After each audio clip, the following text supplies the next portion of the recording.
नमस्कार जय जगन्नाथ सांग मैंने आज चलतु वर्षा पाग को गोटे सूप वाला इपी बनई खाइबा मन है मु इपी बनवा जा गोटे कढ़ा बसैली कढ़ारे टे तेल देदेली तेलटा गरम हो गला कटा पियाज कटा कंचा लंका मत देदेली पियाज कंचा लंका मोटी भाजीगला कटा टमाटर भी देदेनी ये आउ थे मुझे भल भाव में भाजी नेनी मोर भाजीगला टे लंका गुंड तापर हलदी गुंड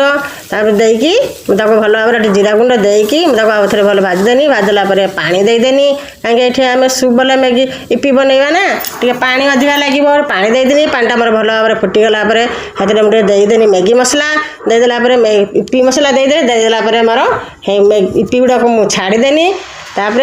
मैं ये इपी देखूँ भल भाव में फुटिकी रेडी होगा तापर मुझे चिकेन मसला देदेनी आपण मानू इपी भल लगे ना मैगी भल लगे कमेंट में जनइबे तापर मुझे गोटे अंडा भाजिकी मुदेदेली भुजा करके छाड़देली देखूँ अंडा भुजा देले आ टेस्ट द्विगुणा आसो तापर ये मोर इपी वाला सूप रेडी होगा चलतु ए खाई टेस्ट करवा केमी आपण मानक जदि मोर रेसिपी भल लगी गोटे कमेंट करेंगे सब्सक्राइब करेंगे आउ गोटे लाइक करदे इपीटी मोर इपीटी मोर बहुत टेस्ट होती आपण मैंने एमती बनई खातु वर्षा पाग को देखिए बहुत बढ़िया टेस्ट लगे रही।